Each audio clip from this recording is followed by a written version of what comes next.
He's live. He's nationwide. This is the Zach Gelb Show.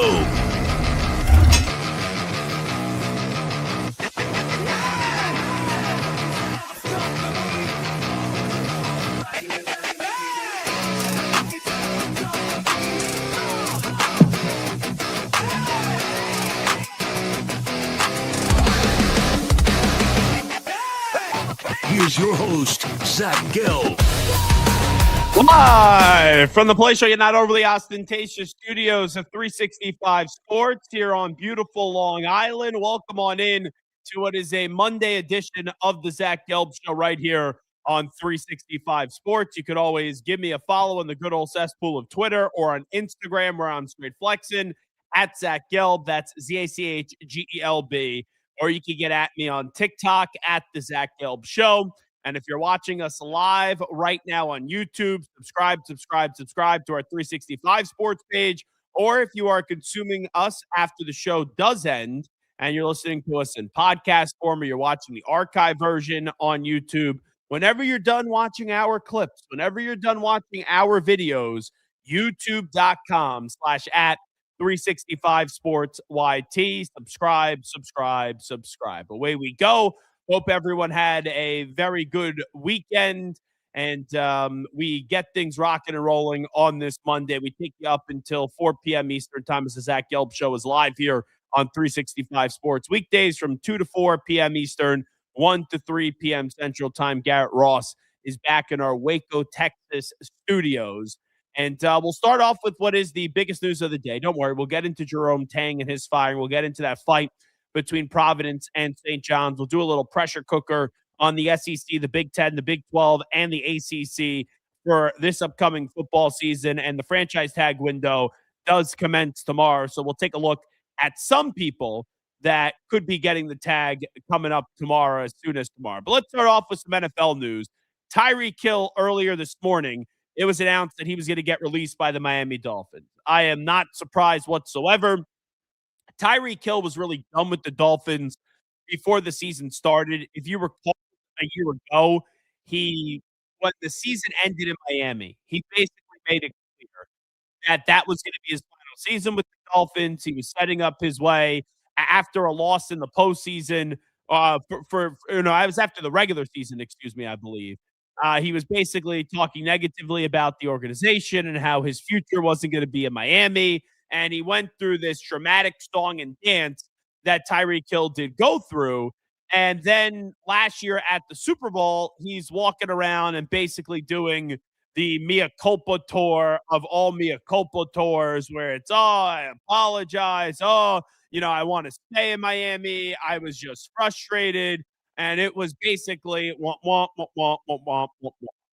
Tyreek Hill, let's call it what it is. Phenomenal football player, sensational player, great player, but he's also a royal pain in the ass. And he is a jackass. Like that's the nicest way that I could say it when it comes to dealing with Tyreek Hill. He's not a good dude. He's a heck of a football player. If you keep yourself out of a jail cell, though, and you're a heck of a football player, there's going to be teams that are interested in you. But when you get into this past season of Miami Dolphins football, Tyreek got hurt. I believe it was in week 4. He dislocated that kneecap. He also tore his ACL. And Tyreek Hill's game is predicated off one thing and one thing only, and that's speed. So when you're 31 and you're going to turn 32 in March, and you're getting up there in age, and there's been a little bit of a decline in your game. Like, don't get me wrong. Is Tyreek Hill still this feared wide receiver, this number one wide receiver? Do I mention Tyreek Hill in the same breath as a Jamar Chase, as a Justin Jefferson, a Jackson Smith and Jigba? No, you're not going to mention Tyreek Hill that way anymore. In years past, you would have. But Tyreek Hill is no longer a top 10 wide receiver in the league. Tyreek Hill is no longer an elite wide receiver in the league. And Tyreek Hill has entered that category where we all know how great he once was. Is there still a shelf life for him? Is there still life for him in the NFL? Yes. But if your production and your expectation on the productions of Tyreek Hill is, he's a number one wide receiver in the year of 2026, I think that means either two things. One, you're just mistaken on what Tyreek Hill is now, or two, you're extremely desperate. Like Tyreek Hill for me, the way that I would describe him now entering 2026, he's an in-betweener. He's no longer a number one. He's probably better though than most twos. So I kind of view him as a one and a half weapon in the NFL. Where are there going to be some games where Tyreek Hill finds the fountain of youth and he goes for 8 catches for a buck 80 and 2 touchdowns? Absolutely. Will there also be some games where Tyreek Hill has 4 catches for 38 yards? Yeah, there will be those games as well. So if you are looking for the services of Tyreek Hill, don't go with the expectation that he's a number one wide receiver anymore. And this is the start of what's going to be many changes for the new version of the Miami Dolphins with their new general manager in John Eric Sullivan, and also their new head football coach in Jeff Hafley. We've seen them say goodbye to Bradley Chubb today. We saw them say goodbye to Tyreek Hill, and the next domino that's going to fall. And the question just becomes, will there be via trade or will it just be an outright release? Is going to be the quarterback in Tua Tagovailoa. The Dolphins, they are ripping the house down. They had a nice house. The house, though, over the years, the foundation has eroded away. There is huge problems. This house is just not worth keeping upright. So now you have two new guys coming on in from Green Bay and John Eric Sullivan, in addition to Jeff Hafley, and they are going to basically evaluate the house. They're going to determine what few pieces they want to keep in this house, and they're going to gut and blow up and implode this house, and they're going to start it all over. Where the land is nice, but now you got to build a new house. And am I going to sit here and tell you I'm optimistic about this Dolphins regime? No. Am I going to sit here and tell you that on the 16th day of February in the year of 2026, I am confident that John Eric Sullivan and also Jeff Hafley are going to be the guys? No, like that would be ludicrous. They're coming over from a good organization in the Green Bay Packers, but the Green Bay Packers, like, let's be real, they're a team now that is kind of just where the Dolphins were for like 2 seasons with Mike McDaniel when they made the playoffs. Like, that's a team that I get it. The Packers, they have the standing in the league, they have the tradition, they have the history. But ever since Aaron Rodgers walked out that door in Green Bay, you kind of looked at the Packers as a team where what's the best? That they won one playoff game with Jordan Love? It's not like Jordan Love is some superstar quarterback. It is not like Matt LaFleur is some genius, brainiac, great coach. He's a good coach. Love is a good quarterback. If you're telling me they are very good, if you are telling me they are top five, if you are telling me they are elite and they're franchise pieces that are immovable, then sorry, I got a bridge to go sell you after the show. Like, LaFleur is good. Also, Love is good. Neither are very good. Neither are great. Neither are franchise altering coaches or quarterbacks with what I've seen so far. And the apex of the LaFleur Love pairing so far through your 3 years or so has been going to Dallas in their first year together and beating the snot out of the Cowboys in the playoffs, advancing to round number 2. And then Love had a chance to punch that ticket to the NFC Championship game up against the 49ers, I believe. And he threw across his body and it got intercepted. Since then, they're a fine football team. At times, they look like that they are going to be ready to burst out and be phenomenal. Like, through the first 2 weeks of the season, they make the move to go get Micah Parsons. They win their opening game. They win their second game. And you're looking at them after beating the Lions, which they did in week 1, and then following it up by beating the Commanders on a Thursday Night Football in week 2. The sky was the limit. The ceiling is the roof, as Michael Jordan would say, for the Green Bay Packers.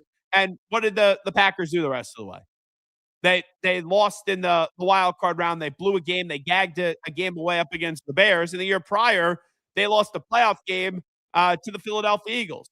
So, like, I look at the Packers and I just see them right now. I understand why organizations from afar would want to emulate them, would want to be them, because when you're the Dolphins, when you're the Browns, when you're the Jets, even if success is not how it was once viewed with the Green Bay Packers, and that's title town winning championships, there are bad organizations that would just like to be fine. There are bad organizations that would love to have that problem where talk show host Zach Gelb gets on the show and says, "Oh, they're just good. They're not great." And when you look at a place like Miami, it's a little ironic because they were heading down that path with McDaniel for a little bit where they were just good. They weren't great. I called him the San Francisco 49ers light for all those years where they were trying to bring in these star pieces. It had a little bit of life. It had a little bit of juice. We saw this organization make the postseason under Mike McDaniel twice, but the unprofessionalism, McDaniel not being buttoned up, McDaniel being a player's coach who was a doormat, and you having a god awful GM in Chris Greer, who probably had photos of Stephen Ross, and then you had a quarterback who was at one point a budding star in this league filled with potential, but he's just taken too many hits to the head. His body has given up on him. His arm is strong enough. There is a lack of belief with Tua Tagovailoa. Like that was a small chapter in the history of the NFL. Real, you could go without it, when telling the origins, the history of the NFL, and you go through the annals of NFL history. What the Dolphins did for 2 years, 2 successful seasons with Mike McDaniel, it is a small pimple on a behind. Like you could forget about it very quickly. So now you bring in, because your job is not attractive in the Miami Dolphins, you bring in John Eric Sullivan, who I always just want to call John Jacob Jingleheimer Smith, honestly, for crying out loud. And you bring in Jeff Hafley, and it's like a pairing of how many other teams were salivating to get John Eric Sullivan? How many other teams were salivating to go get Jeff Hafley? And in a year where I believe it was 10 jobs that were open up, and Miami not really being a piece in the litter that was very desirable, like them being what the eighth, the ninth, the 10th puppy that was in the litter. Like 10 puppies get born. You weren't puppies 1 through 7 that are just flying off the shelf and going to new owners. Like you're the puppy that's sitting there and you're still waiting after you've seen your brothers and sisters get picked up by other people and find their forever home. You're still waiting for someone to come along and grab you. And eventually, those people were John Eric Sullivan and Jeff Hafley. And I don't know what home they're going to provide for that puppy moving forward. But what they're doing right now is they are tearing this thing down because the home deserves to be torn down. Like Tua, I personally think it'd be better to tank with Tua. Just have him there for one more year and then say goodbye to him because of the finances. But after getting rid of Chubb today, also waking up and making the decision that they're going to say goodbye to Tyreek Hill, like those are two moves that I'm fine with. When they get rid of Tua, even though I think they should keep him for another year, I understand it. I'm not going to sit here. I'm not going to vent about it. I'm not going to rave about it. I'm not going to rant about it. I will not. But what they are doing now is they are saying, guys, what we had obviously the time of year, it's not working. There's not many pieces that we should keep. Like a piece that you could argue is worth keeping is Jalen Waddle. But what I will say is look inside the division. Inside the division, you had Darren Muji come on in with the Jets. Sauce Gardner, solid player, even though he's overrated. Quinn Williams, really damn good player. And those were viewed before Darren Muji got there, if you ask most Jets fans, as cornerstone, bookend pieces to a franchise. Like, sure, you got to go eventually get your quarterback. But Quinn Williams and Sauce Gardner were viewed when Muji got the job as pieces that you're going to build back up this core with and build back up this team. And Muji sat there and he said, hold on, I got a Godfather offer for Sauce Gardner.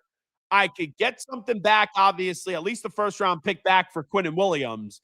I'm going to trade those pieces because by the time we have something built, those pieces probably aren't going to be able to be elite or be great because this is a process. Like year one's a wash, year two's get better, and then year number three go for the postseason. So since those were somebody else's draft picks, I'm going to trade them off and make my own draft picks. And Darren Muji, whether you believe in the direction of the Jets or not, he is going to be defined by what he does in these next two drafts. He's got three, two more, five first round picks, two this year, three next year. He has five total first round picks in the next two drafts. If he does not hit on those picks, and Darren Muji is going to be another guy that will be added into the long lineage of Jets GMs that just stunk. All right? Because it won't work. So Hafley and John Eric Sullivan, not that they got anything for Chubb, not that they got anything for Tyreek. They probably won't get anything for Tua, but they could be looking at this roster right now, and they could be saying, well, who's an attractive piece? Who's a piece where we could get a first-round pick and some, maybe even two first-round picks? Like Sauce Gardner went for two first-round picks. Is there a player on the Dolphins roster that can provide a robust, rich return where we like this player, we really like this player, but if we could go get more assets while we're building this up, we'll have to say goodbye to that player in order to do that. And there's one player that comes to mind. It's Jalen Waddle. Like Jalen Waddle to me is somebody, and the Dolphins somewhat flirted with the right before the deadline, but the Greer was already blown out by then and all that. Like you look at the Dolphins, if they want to go follow the Jet plan, which is crazy that another organization is going to be following the Jets. But if John Jacob Jingleheimer Smith, John Eric Sullivan, wants to do something that resembles what Darren Muji is just taking and risking right now with the Jets, and ultimately we'll see if he hits on these two draft picks, then you say goodbye to Jalen Waddle. Because, like, let's be real. The Dolphins are nowhere close to being great. They're not. Like, they didn't bottom out this year. They were at times. Down the stretch, they won some games that put lipstick on a pig and made them look better than what they're actually going to be. But with probably how this offseason is going to go and a new regime coming on in, if you tell me what's more likely, the Dolphins having a magical season or them being a 4-win team, like, what do you think is more likely? The Dolphins being a 4-win team, or the Dolphins being much better? I'll even just say an 8-win team. And like, what, they won 7 games last year? What's more likely, the Dolphins in 2026 being a 4-win team or 8-win team? Not even close, folks. Without even knowing what has happened to the franchise tag, without even knowing who they're going to get this draft, with not even knowing who they're going to sign in free agency, the Dolphins have a look of a 4-win team coming up this future for this NFL season. Like, right in that range. So, do you get rid of a guy like a Jalen Waddle? You get resources back, and then the next 2 years, you just go draft to really build the foundation of your team. There is an argument to be made to go that way. But now for the future of Tyreek Hill, who is not going to be staying with the Miami Dolphins as he's going to get released. I am curious what the market's going to be for Tyreek Hill. Let's start this off. This was Solomon Wilcots with us last week, where I was talking about the future of the Chiefs. I was talking about the future of the Bills, and I brought up the possibility of maybe a team trading for Tyreek Hill. Now Tyreek Hill is going to be a free agent, and a lot of people would assume, just like your boy did, that the Kansas City Chiefs, who need a wide receiver, just missed the postseason. The Chiefs like reunions. They just brought back Eric Bieniemy. You got Mahomes. Maybe he wants Tyreek Hill back. That there's an assumption that the last year that at some point, and maybe if he didn't get hurt and tore his ACL and had the dislocated kneecap, maybe that would have happened by the deadline of Tyreek Hill walking back in to Kansas City. But Solomon Wilcots, been covering the NFL for a long time, does a great job in Sirius XM NFL radio. He does not think that it is wise for the Chiefs to have a reunion with Tyreek Hill. came up short once again. The Chiefs weren't in the postseason. I kind of feel like the Chiefs are going to trade for Tyreek Hill this offseason. I think they're going to draft Jeremiah Love. They'll get Mahomes some more help as he comes back from the injury. Buffalo, they hired Joe Brady. They promote from within. That's a Josh Allen type of hire. How about the direction and the future of both the Bills and the Chiefs in your estimation? First of all, I don't think the Chiefs bringing back Tyreek Hill. I think people should look at that injury and see it as a potential career ender, dislocation of a knee on a guy with speed and quickness and twitchiness. I just would pump the brakes on that one. They do need more talent at the 5 skill positions around the quarterback. I mean, that's just fact. It has not been the same. And I'm talking even about Travis Kelce, who the heart is willing, but Father Time is winning that battle. They have no running game to speak of. That's why they brought back Eric Bieniemy, and rightfully so, okay? Because Andy Reid recognized what's missing. So, yeah, they need more talent around the quarterback. I understand what Solomon is saying, that you've been there, you've done that, now try something new.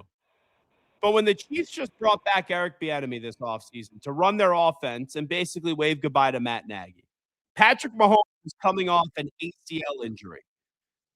Like, who are they going to be able to get that's new at the wide receiver position? George Pickens probably going to be slapped at the franchise tag.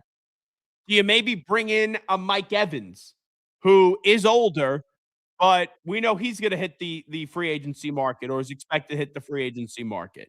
Like, you have tried the draft where you have drafted players, Xavier Worthy and others, to get this thing right. And this is what I notice a lot of times. When teams are in a position that is foreign to them, when teams are in a position of vulnerability, when teams are in a position of being uncomfortable, they usually go back to their old ways. And, like, look what the Chiefs have done.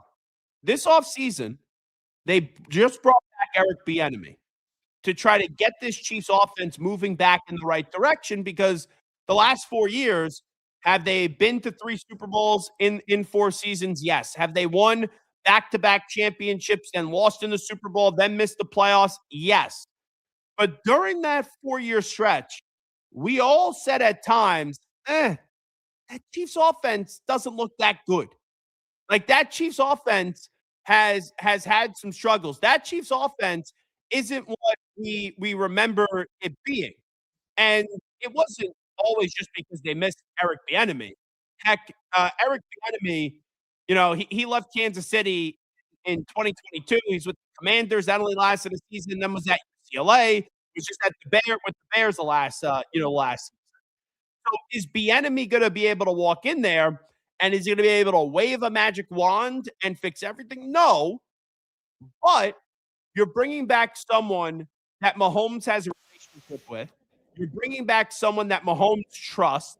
Has there always been a little bit of a heated rivalry at times between Bieniemy and between Mahomes? Yeah, like, I remember them jawing at one another in the sideline, but I also remember for years Josh McDaniels and Tom Brady jawing at one another on a sideline. So, like, you see step one is that Bieniemy's back. So, like, wouldn't step two, now with Tyreek Hill available, and all you have to do is just pay him probably like a year's salary? Can't you just see the Chiefs reverting back to their old ways? Where I don't know if it means that they're going to start looking like the Chiefs offense from 4 or 5 years ago just because they bring back Bieniemy and Tyreek Hill. Like, to Solomon's point, Tyreek Hill's game is predicated off his speed. Tyreek Hill just dislocated a kneecap. Tyreek Hill just tore an ACL. When you're about to turn 32 next month, are you going to be able to heal? Are you going to be able to just in a snap of a finger with your game is based all off speed, going back to being a version of Tyreek Hill? Probably not.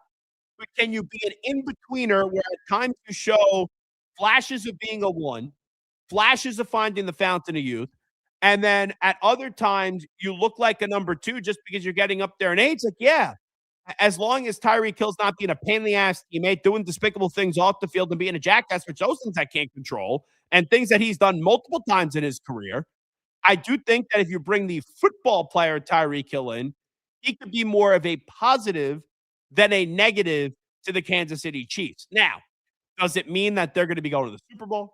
Does it mean that they're going to win the AFC West? Does it mean that they are going to go back to being a dynasty and being an elite football team?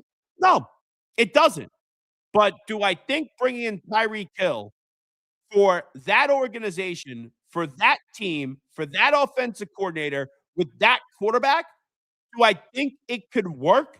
Yes, I do. Because there's familiarity. There is history between the parties, and everyone knows what they're getting involved in. So here are the odds when it comes to Tyreek Hill. Tyreek Hill's next team, these are the odds that were released earlier today by Clutch Points. Minus 180, the Kansas City Chiefs. Plus 500, the Pittsburgh Steelers. Now, I think like for a spot for Tyreek Hill, like he goes to Kansas City, and who knows what goes on with Rashee Rice off the field, but Rashee Rice is the number one. You have an offense with speed. You got Tyreek Hill. Like, yeah, in terms of name power, it feels like Tyreek is the biggest name power, but Rashee Rice would be the number one wide receiver. If he goes to Pittsburgh, so he's with DK Metcalf. DK Metcalf is clearly the number one. He would be the number two. And the Steelers need a number two wide receiver, especially if they bring back Aaron Rodgers. You know, if that happens, you put Aaron Rodgers with DK Metcalf and Tyreek Hill with Pat Freiermuth as your tight end. I don't think that's an offense that wins a Super Bowl, but I do think that is an offense that is better because the Steelers have been looking for a number two wide receiver for a while now. The Chargers. Now, Keenan Allen told me he only wants to come back for the Chargers next year. We'll see if the Chargers are going to bring him on back. They got Ladd McConkey. Could the Chargers with Justin Herbert use a Tyreek Hill? Yeah, they can. Green Bay. Yeah, they can. They've been flirting with a few guys through the draft the last few years. Like they're, Golden, and you got Watson, and you got Romeo Doubs. Like, do I think that wide receiving room is strong? No. Or, maybe are you asking a little bit too much for Tyreek going to Green Bay? That could be the case at his stage of his career. And then the Raiders. I don't think the Raiders need to do it because I don't think the Raiders are anywhere close. But Clint Kubiak, who they just brought in, their offensive-minded head coach coming over from the Seahawks, where he was their offensive coordinator. If you're telling me that offense next year is Fernando Mendoza, is Brock Bowers, Ashton Genty, like you're going to need another wide receiver. Now, are there still issues on that defense? Do they still have to patch up that offensive line? Sure. Do you need to bring in someone like Tyreek Hill? No. But for the Raiders, if you tell me your elite pass catcher is Bowers, the tight end, you have a running back in Ashton Genty, you got a young quarterback in Mendoza, do you want the young quarterback that's all the nonsense and the bull crap and shenanigans from Tyreek? Probably not.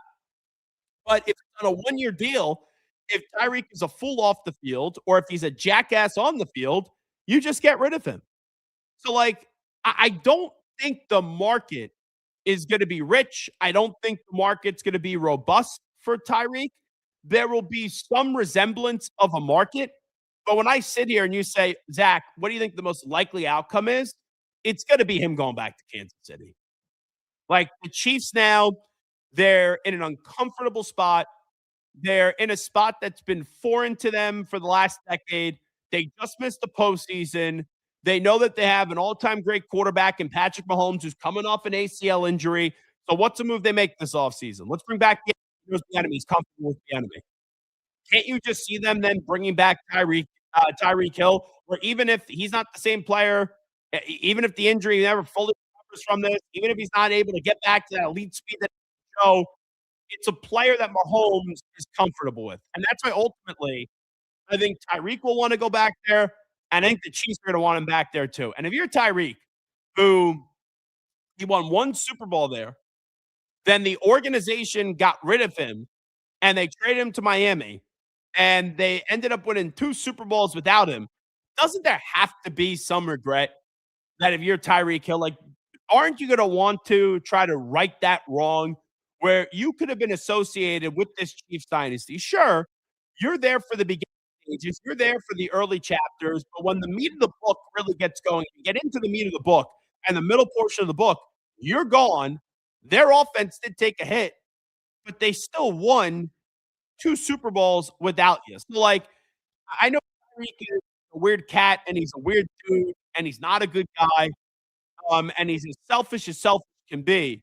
But doesn't there have to be some, whether you want to admit it or not, a human element to you that says, "Man, for my football legacy, I should have just stayed in Kansas City instead of going to this beautiful weather in Miami where I played for a team that basically won nothing." Like, that's another reason. I think there will be a desire by the Chiefs to bring back Tyreek, but I think there will be a strong want to from Tyreek to want to go back to Kansas City as well. But I'll tell you look at some of the top dogs in the last few years in the NFL, especially in the AFC. Joe Burrow and the Bengals made the Super Bowl a few years ago. Lamar Jackson has won 2 MVPs. Josh Allen has won an MVP and has been knocking on that door. And the Mahomes and company, they had the off year. They missed the postseason. It's like you're looking at those 4 teams. I am going to be really curious to see how we're talking about those teams at the end of next year. Because, like, it's easy for me just to get behind the microphone and go, all right, Buffalo, they made the postseason, lost the division round. You know, they get rid of Sean McDermott, they'll be fine. It's easy for me to say, all right, yeah, the Bengals the last years have kind of showed you their stripes. They kind of showed you their true colors, but they still got Joe Burrow and Jamar Chase and T. Higgins. Even if their offense can't stay healthy, if Burrow could find a way to stay healthy, but they go win 10, 11 games in the postseason. The Ravens, they got rid of John Harbaugh. Now it's Jesse Minter. You still got Lamar. Even though Lamar was banged up last year and was looking slow and wasn't looking as great, like, yeah, they'll be fine. And like the Chiefs, I just said they'll bounce back. They got Mahomes. Like, it is easy for me not to sit here and not sound worried about the Chiefs, the Bills, the Bengals, and the Ravens. But the reality is we are now misguided as football fans because we are prisoner of the moment. And for 2 decades, we saw the New England Patriots just dominate the NFL. Like, dominate the NFL for 2 years where they were the villain. They had many different stages of their dynastic run. And we get tricked thinking every quarterback can play to their 45. We get tricked that when a team is a dynasty, that it's going to last for 2 decades because the Patriots were the team. Yeah, I liked them, but everybody else hated them. So, like, you look at these teams, and from 1 year to the next, there's so much change in the NFL. And when you have some constant figures and you have some constant pieces, which for the last 7 or 8 years, the Chiefs, they've been the top team.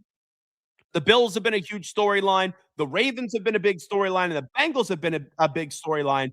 We sit there, and even when these teams are leaking, even when they're showing signs of not being the same teams that they were, like the Chiefs had that moment this year. The Bills have kind of showed you they're a very good team. They could be a player in the AFC, but they're just not getting to the Super Bowl. Like the Ravens, same thing. Lamar, great, big time player, deals with injuries, right? They missed the postseason this year, but they're not a team that are viewed as a legitimate Super Bowl threat. Like, at times I'll look at, but they haven't got there during this run with this quarterback and also with the old head football coach who's now coaching the Giants and John Harbaugh. And even the Bengals, like each and every year we go into the season, the Bengals have been bad for the last 2-3 years. Ever since they made the Super Bowl and they lost the AFC Championship the following season. And we look at them every year and they kind of tried out the same damn team. And we're all thinking, oh, yeah, the Bengals, they got to be a team that's going to make the playoffs. So it's like we're in a stage right now where there was new blood this year, right? I know the Broncos made the postseason a year ago, but they were in the AFC Championship game. The Patriots rose from the dead. You had just a different Liam Cohen with the Jaguars get into the mix. So there was, the Patriots winning the AFC East. This is a new brand and a new era where, yes, I get it. The AFC was faulty this year. The AFC wasn't that strong. Or does it make it easier to get back off the mat if you're Mahomes, if you're Allen, if you're Lamar, if you're Burrow? Yes, but still, what are you going to do this offseason? Sorry, I'm shaking all the cameras because I was moving around there. What are you going to do this offseason to make sure that you get back on track? Like for the Bills, they got to just get to a Super Bowl. The Bills have showed you that whatever crap hits their way, they're still a playoff team that wins a playoff game. The Chiefs just missed the postseason. And yes, they got number 15, and number 15 should be fine. He's come back from his first major injury. Like, you don't know how that's going to go. You don't. And now you need to put some insurance around him. Like, go get Jeremiah Love in the draft. Yeah, go bring back Tyreek, but then go get another wide receiver too that can help him. And for the Bengals, fix the offensive line, fix the defense. For the Ravens, you had Derrick Henry, you got Zay Flowers, you could probably use another wide receiver, and that defense was up and down. It finished strong, but now you're bringing defensive mind head coach and Jesse Minter. That should take them to the next level.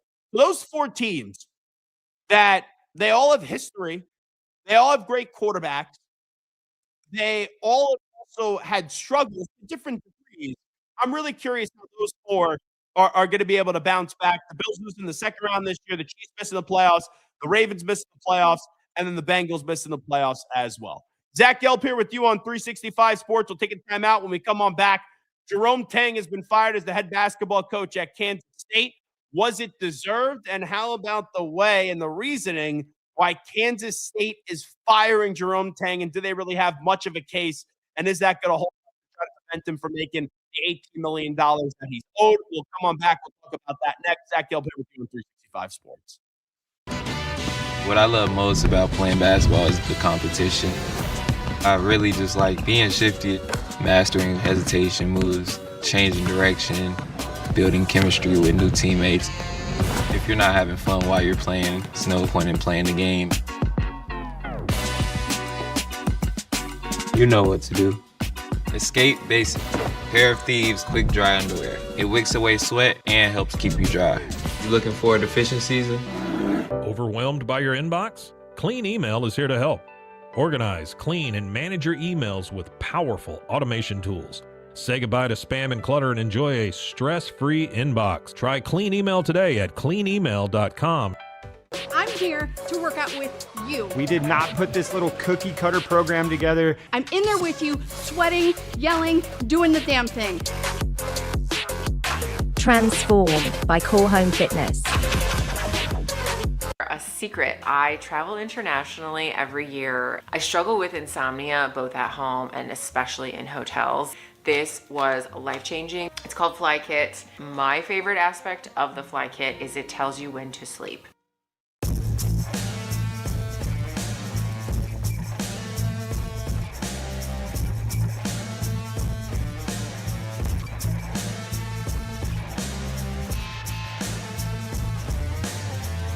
Dude, check out this robe. This is the dude robe. It's perfect for after the shower, gym, or even the beach. This thing is awesome. It also has this super premium towel lining to dry you off right away. Dude, what are you waiting for? Get yourself a dude robe today. At Dreamy, we believe that life can be upgraded in comfort, convenience, and joy.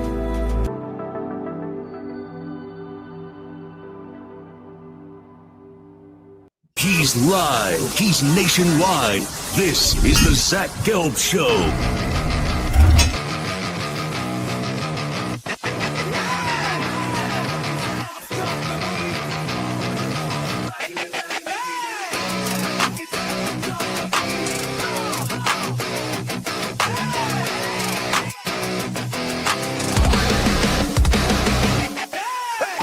Here's your host, Zach Gelb. All righty, welcome back in. It is the Zach Gelb Show right here on 365 Sports. Hope everybody did have a good weekend as we are here live on a Monday to kick off another great week of content on 365 Sports. Jerome Tang and Kansas State, they were a fun story back in 2023. They made the NCAA tournament. They were 26-10. They made it all the way to the Elite Eight, where I believe they did lose to FAU, Florida Atlantic. I think that was the year where Dusty May and company did go to the Final Four. And then after that, when you had such a special season with the first-year head coach, you just expect that those times are going to be normal, that those times are going to be regular, that's what's going to happen year in and year out, where you're always going to be a player. And since then, Kansas State has not made the NCAA tournament. The year after they went to the Elite Eight, they were 19-15. Then they were 16-17. And now they say goodbye to Jerome Tang, who was 10-15 this past season. And it's like two things. Jerome Tang goes on a fiery rant basically said a lot of these players that are going to be, that are on the team right now won't be on the team next year. Also, basically just saying that they quit. And when you do that, it's because you're sick and tired of your team. You think your team could be playing better. And it means either two things. One, you're trying to get them to answer the call, and you're really trying to get them going, because that's the thing that you could say to a player that will annoy them the most. When you question their want to, when you question their desire, and you question their compete level. So, like, I don't think that's just what Jerome Tang was trying to do. I think he just didn't like coaching these guys anymore. And when your coach is not, Dr. Naismith, for crying out loud, when his most successful moment was his first year on the job, and since then, there's been 3 bad seasons of Kansas State basketball.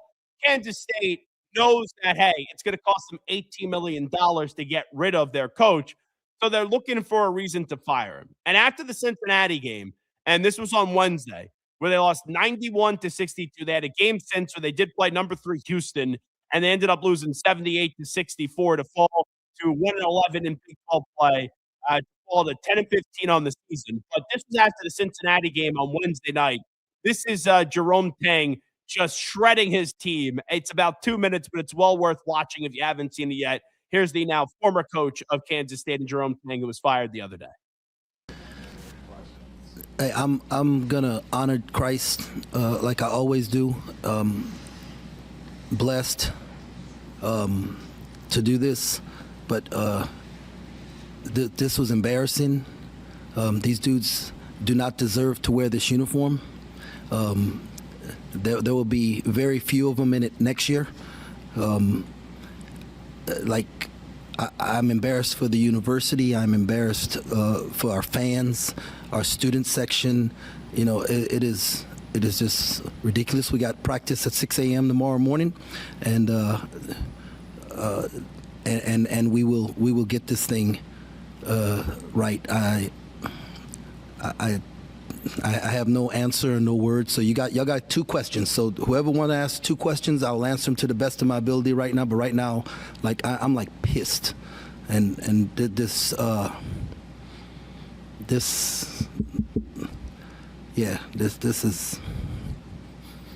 all right. Questions. I guess it's just kind of cousin puzzling if you look at your road and home splits. The last 4 road games have been down the wire, and you run off the court. Just kind of explain that. Yeah, I don't know. I asked the staff this week that same question, and they said that more the opponents. You play. I don't know, because I followed Minnesota last year closely, and they played great on the road and struggled at home. So then they started staying in hotels at home, treating it like a road game. And so I even talked about, hey, do we need to change that change? But no, none of that crap matter, man. These dudes got to have some. They got some pride, man. They got some pride. It means something to wear a K-State uniform. It means something to put on this purple, man. Everything this university is about and all that it's been about, why I love this place, man. They don't love this place, so they don't deserve to be here.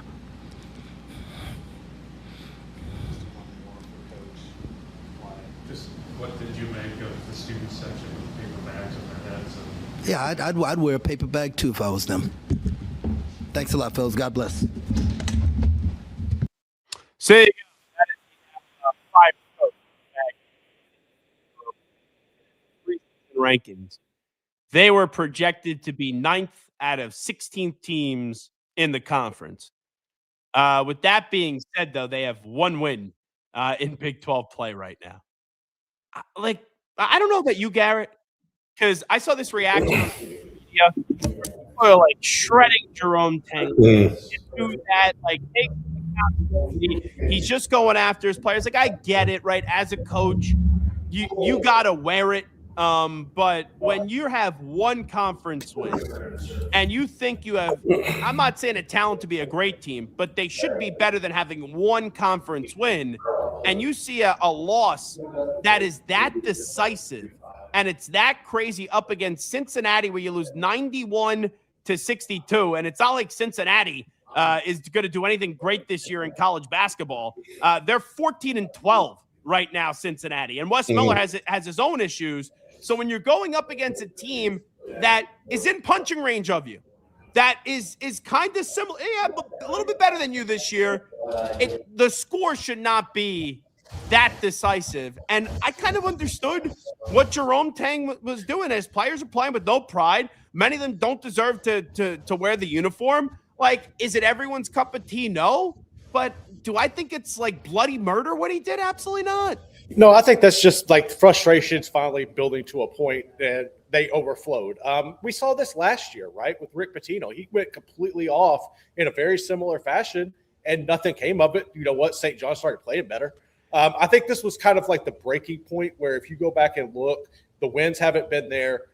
You go back to the year when Nigel Pack left for Miami and they were hoping to build the team around him. Things kind of fell off there. There was more stuff off the court that has happened over the past couple of years. And you look at the AD and Gene Taylor, I think you've already kind of seen your football team lose its sway. You've had to go and had Chris Kleiman walk away from the game because of how things have changed. You've had to bring in a new coach. And I feel like it was just everything at once coming to a head there. I don't think this is really a true indictment on Jerome Tang. I still think he's a really good basketball coach. But I also think his philosophy and working with Scott Drew for so long. Well, maybe a good assistant. That's he's a good. That's the thing. He's a good assistant because I don't think that necessarily how you have to build a team now and adapt. I don't think he's necessarily built for that or equipped to do that. I see him going back and staying coaching as an assistant, but I don't know if we'll see him as a head coach again. I just don't know that we will. Look how quickly that athletic department is just kind of, I don't want to say fade away, but it is. They had Max Duggan, right? Who was the quarterback that was a Heisman finalist. You're talking about Will Howard. Max Duggan was at TCU. Yeah, you're talking Will Howard. Yes, that's exactly what I'm talking about. And he transfers and he goes to Ohio State and wins a national championship. So you had that where it's not like, hey, Kansas State was, but Kleiman was a very good coach. And this year you have Avery Johnson and you expect them to be really damn good. And they fell off. And then you had a basketball program that not that long ago was in the Elite Eight. And it's like, that was kind of the apex. Yep. That was kind of the height of this. So it's like they're just one of those programs now. They'll be fine. Like they'll bring in a new coach. They'll play better. But do I think that Kansas State's ever going to be this real big power in college athletics, heading forward? I can't really see it for basketball. For football, maybe, with the new head football coach, the excitement of the new era there that they're able to take after. But ultimately it comes down to, do you bring the money in or not? Like that's what it's going to come down to.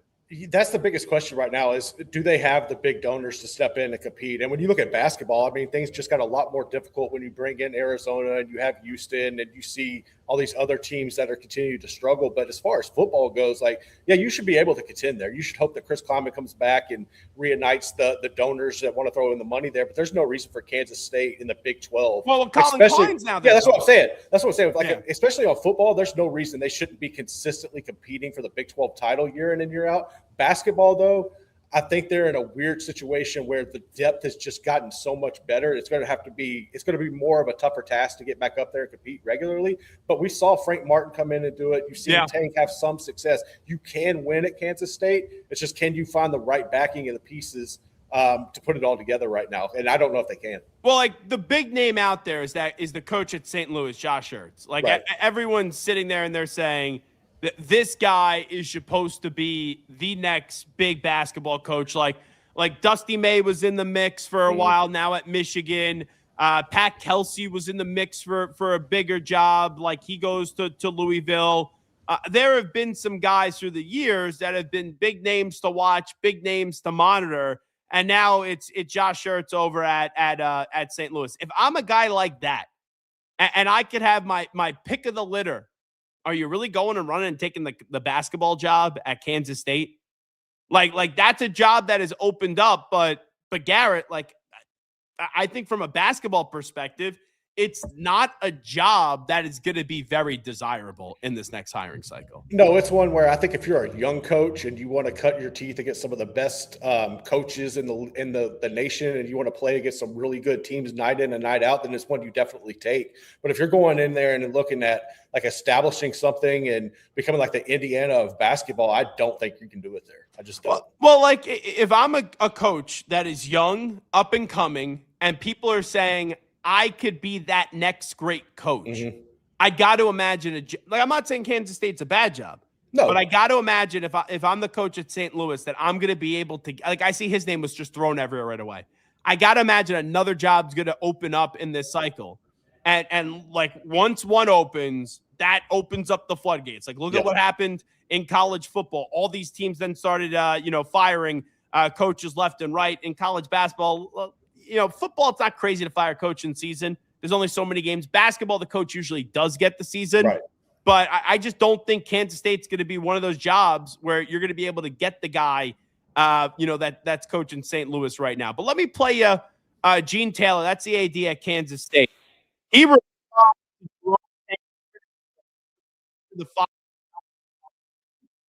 with coach getting shown the door. Able to specify what the reasons are when you say fired for cause? I don't want to get into it. There's language in his contract that addresses, certain things that could potentially bring him embarrassment. Basically, his comments about the student athletes and the negative reaction to those comments from a lot of sources, both nationally and locally, is where I thought we needed to make the decision. And it wasn't that long ago that you extended his contract 2 times and showed a lot of confidence in him even a couple months ago in this room. Where did things start to go wrong in your mind? Well, every year I kind of do evaluation of the year, and just in the last couple of years, we just haven't been doing what we kind of expected to do after the Elite Eight. And so I kind of go through that in my brain, and thought this year we started out really well, and it's just the last couple of years haven't gone where I thought we should have been going. That is a new one, Garrett. Where the comments gave them an out. The comments said, we're done with this guy. The writing was already on the wall. It's one thing to be playing poorly. I then don't need to sit there and listen to the basketball coach basically tell me these players don't deserve to wear the uniform, even though he may be right. They don't have passion. They quit. If you knew you were getting rid of Jerome Tang anyway at the end of the season, and then he's making those comments, like, don't get me wrong. I understand why when people are shredding you left and right, why you make the move now.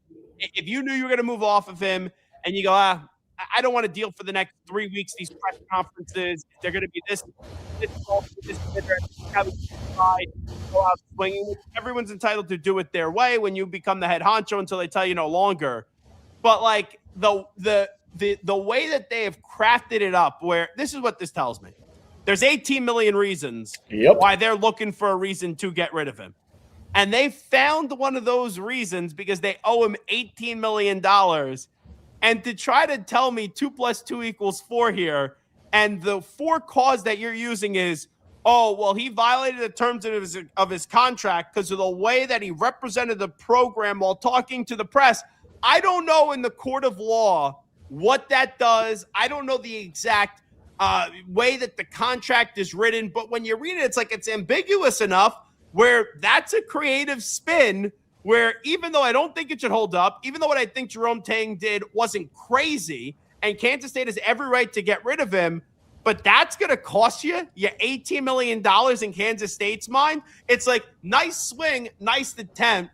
Maybe it does hold up, but it feels like it shouldn't hold up and he should get that money. I don't think it should hold up. I think that's a weak statement. I think it's really you're trying to save face on the money because you have so much money that's going out now in revenue share. You're going to have to go back and rebuy a new roster next year because regardless of who the coach is, most of these players aren't going to come back. So you're going to have to find a way to find that money.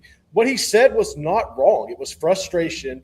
Also, these kids are being paid millions of dollars. If they can't take criticism, what the hell are we doing? I'm sorry. Yeah, That's ridiculous. but that's the thing. It's not like that's a good point that you bring up, because I've always, and I think some people will disagree with this, but when I was doing the show for CBS Sports Radio for all those years, I always felt weird attacking college kids and like criticizing them the same way that we would criticize a professional athlete. Like if there was a horrific moment on the court for a kid or on a football field for a kid, maybe not bringing the same criticism and the way that you would criticize it if it was an NFL quarterback or if it was an outfielder in Major League Baseball or a goalie in hockey, like whatever it may be. But now that this is basically professional sports and the amateurism of it is essentially gone. Like, yeah, those kids don't need to have the bumpers up at the bowling alley. Those kids don't need to have the floaties on when you throw them into the pool. I don't like a coach's I've heard coaches say a whole lot worse, but what it illustrates is they were looking to fire him. And that was the one creative path where they said, okay, we've been thinking about this for a few weeks, but we can't justify paying him $18 million. We haven't had a booster that has cut the check. So now we're looking for reasons to fire you. And everyone's been in that position where you had a job. The job knows that they're going to get rid of you, but they can't just fire you just because they don't like you anymore.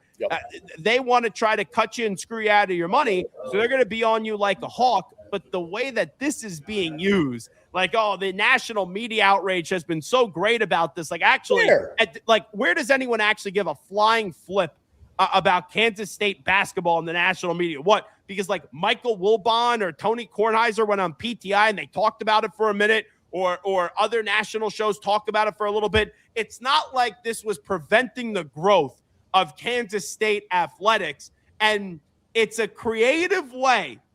Like, and if it holds up in court, God bless them. Good on the AD for coming up to it to save their $18 million. But that would be absurd if the remarks that Jerome Tang gave, if that's why he doesn't get that $18 million.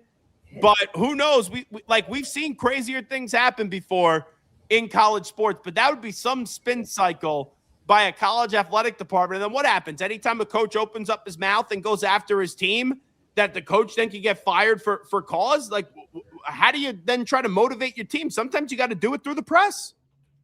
No, you do. And I think that's where you're setting up a deadly precedent here. Like, what are the standards? What can we do? What can we say to these kids? What can't we do?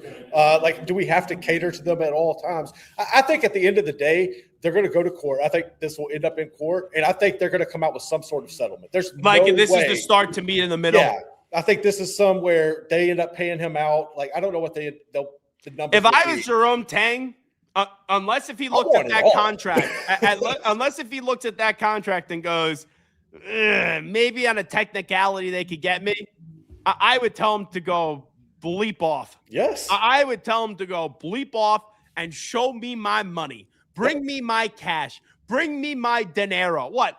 A coach gets up in front of the podium and basically just says, oh, my kids quit. Oh, they don't deserve to use the uniform. You got rid of the guy because he's not that good of a head basketball coach.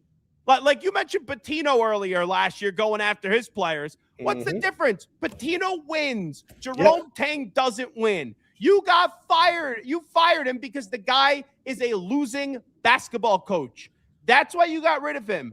4 years ago, it's on top of the world, got to the Elite Eight. Since then, he hasn't made the NCAA tournament. You didn't fire him because of the comments. You were looking for a reason to fire him. Now you think this is going to be the best chance to either reduce the $18 million or not have to pay it in its entirety. But if that holds up, where that's all it is, was just that criticism, and he didn't do anything else, and he was just blasting his team and criticizing his team to the media, it would be ridiculous if he has to take a penny less of that $18 million. But you may be right, Garrett.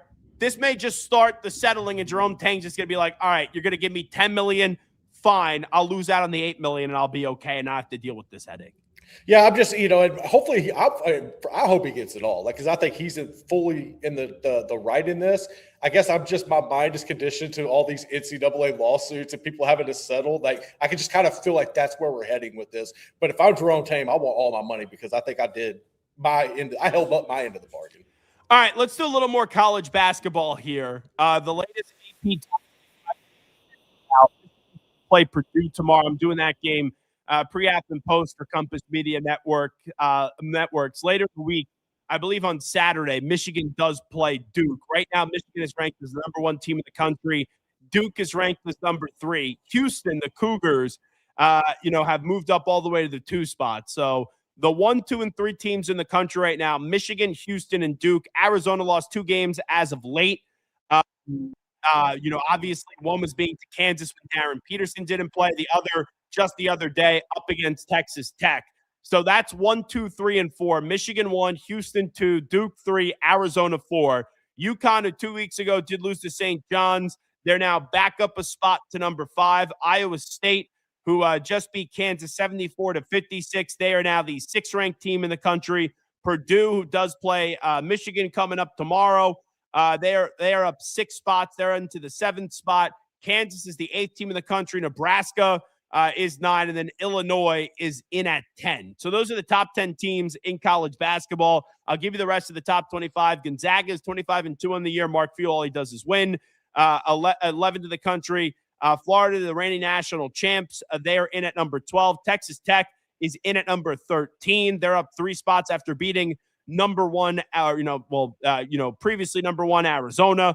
Virginia is in at 14. Michigan State 15. They're down 5 spots. They just lost to Wisconsin. North Carolina, now Caleb Wilson got hurt. We'll see when he does return. But North Carolina, they dropped 5 spots. They're now down to 16. St. John's is at 17. St. Louis is at 18. Vanderbilt at 19. Arkansas with John Calipari up a spot to 20. Louisville in at 21. Miami of Ohio is still undefeated at 20. The 22nd team ranked in the country. BYU's had some losses as of late. I know they just did get a victory up against Colorado. They're in at 23. Wisconsin is in at 24. And then Alabama is in at 25. Now, some other notes in college basketball. This Providence St. John situation. Let's watch. This is Duncan Powell of the Providence Friars. This is him basically starting a fight, a kerfuffle, a brawl, whatever you want to say it. What was a hard foul up against the Johnnies. Hopkins running the floor. Hopkins, he is whacked. Hard foul. Hopkins springs up, and it is on the baseline.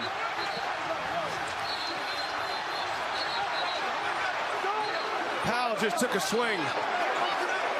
It's not good.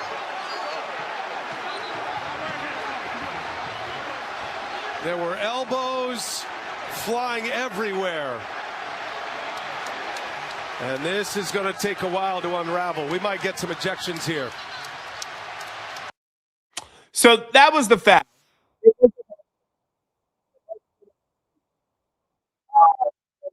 Intent to hit the body first, then the ball. Then afterwards, Powell, he goes to look like he throws a punch, and then it's like his elbow that slightly grazes, a St. John's player.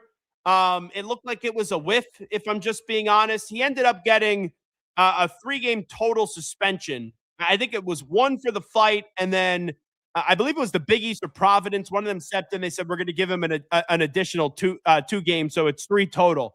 I don't know about you, Garrett, and don't get me wrong. I'm not defending him. I think the kid's a bozo. It was a bad play. With what happened afterwards, it's worthy of a suspension. But we just talked about that, the difference of professionalism and then amateurism, and how we struggle with that in college basketball. I'm not saying what the kid did was right. It was wrong. It's deserving and worthy of a suspension. But just the commentary on social media, you would have thought a murder what was committed. Like, I see people who cover college basketball who there is a higher class when talking about college basketball, a little pretentiousness. And it's like, oh, these are amateurs, the love of the game, right? The kids. And like, if this happened in the NBA, like, I know Adam Silver has no backbone. He's a spineless commissioner as it is. There would be a punishment. Like, don't get me wrong, but it wouldn't be on social media. Oh, we got to suspend somebody for a season. This was no Malice at the Palace. No. Crying out loud. It was bad. It was ugly. But people are making this out to be like this kid shouldn't play a game for the rest of the season. Like, let's let's calm down a little bit on that one.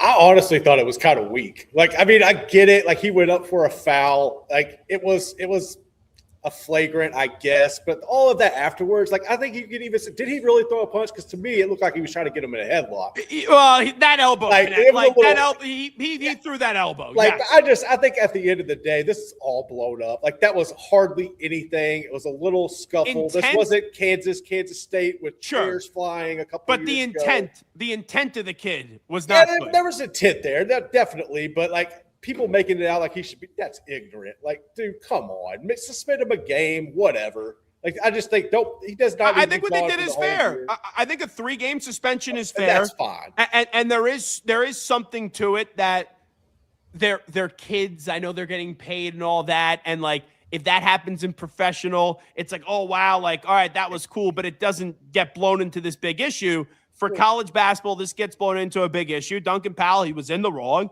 And he deserves a suspension, and he got one. He ended up getting 3 games. Like, to me, this is a move-on type of story. Exactly. But I like Brandon Tierney, who I like a lot, former New York talk show host. He's the color analyst for St. John's. Like, I worked with BT for years. I see him tweeting the other night, like, the kid should be suspended for the rest of the season. The rest of the season? No. Now, like, what are we doing?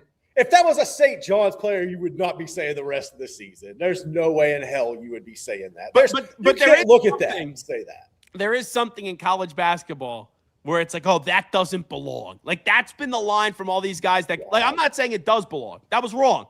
But it doesn't belong, and it's like this egregious act that should lead to a season-long suspension. I don't agree with that. But here's Kim English, the coach at Providence. I don't know how much longer he's to hit Bryce, hard to break. Yeah, I didn't think it was. I think that there's absolutely a time to have hard fouls. There's a time to have hard fouls through a guy's arm. You never want to hit anyone in the head intentionally, obviously. I didn't think that was a time for a hard foul. As I watched it live, I thought he could have just ran harder and got in front of him and had a good legal possession. A good legal play, honestly. I thought if he ran hard, I thought he could have got in front of him and just guarded him. He actually blocked the ball clean, but then he came through his face after. Yeah. Now, here's the thing. What are you talking about? Like, Garrett, he didn't block that ball clean. No. He had contact and then blocked him. Yeah, he took his head off. I understand everyone's piling on your player, and you try to give your player a life raft. All he had to say, and I know I'm going to start to sound like some of those people were just ranting about on Twitter, we're going to handle that internally. We're going to discuss what the next steps are. Duncan knows better. The way it looked weren't his intentions. He has said that to me. We will talk about it, and we'll talk about this at a later date. Mm-hmm. But to basically make him out as he's some victim. Well, what do we – Kim English, I am so disappointed. Not because of the comments, whatever. I was a huge fan of Kim English. When he got the job at Providence, and I didn't like how Ed Cooley left Providence to go to Georgetown. I was all in on screw Ed Cooley. Here comes Kim English, I believe coming over from George Mason. Like, I was in on the Kim English story. And the first year, they go 21-14. I think they just missed. That was the year the Big East got screwed in the NCAA tournament. And it seemed like something was building. But since then, 12-20. And this year, 11-15. He's just not the guy. And it's a shame. Because I really thought in the NIL era, young, cool coach, I thought this guy was going to be so good. The last 2 years, Kim English, oh, boy. It has been ugly. And it's so disappointing because there's some coaches you have crushes on. Like Dusty May, when he was at Florida Atlantic, I had a crush on. Like there's coaches in college football that my friends will even talk to. Oh, Zach, you're talking about this young up-and-coming coach that's getting ready. Like, I like to identify these guys that I think are going to be big-time star basketball coaches. And most of the time, I hit on those coaches.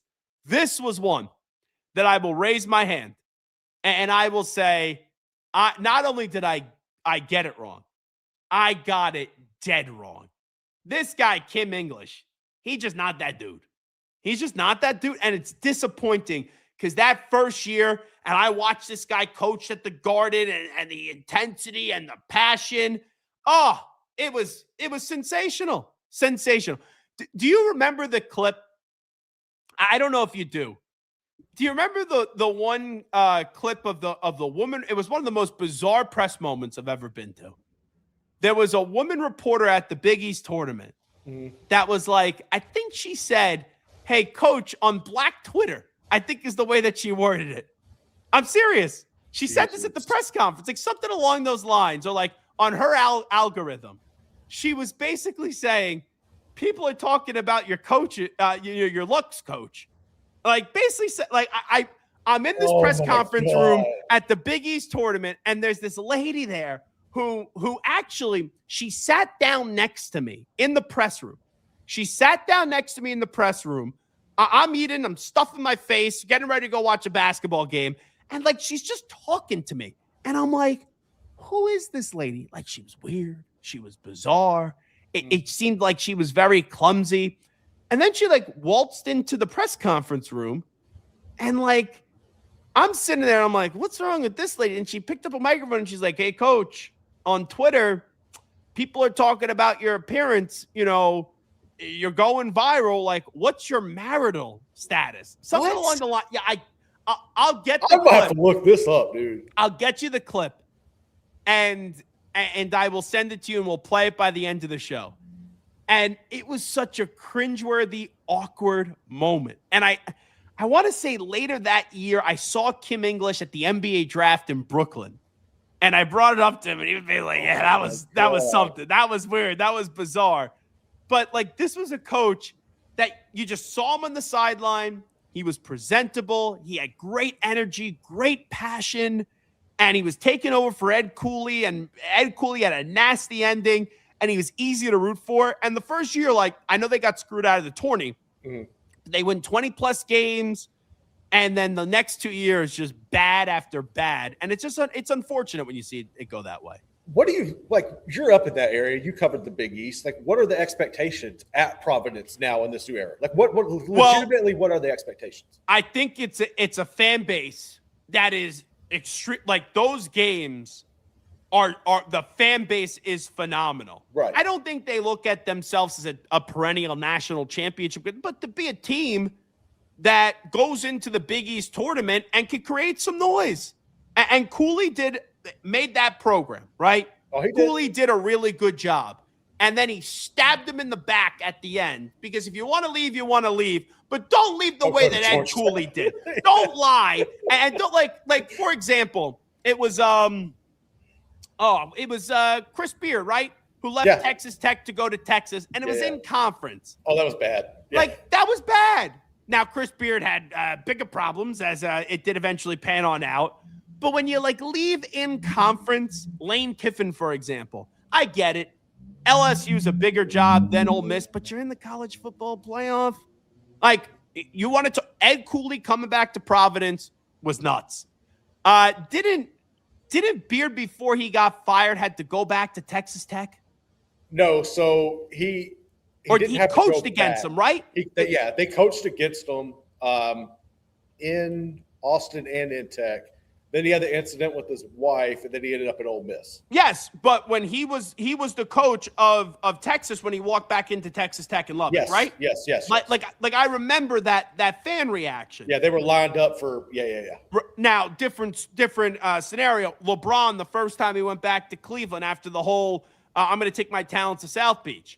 But then, like, if I could be in one building this year, wouldn't you want to be in Oxford, Mississippi when Lane Kiffin comes out for that first walk? Yes.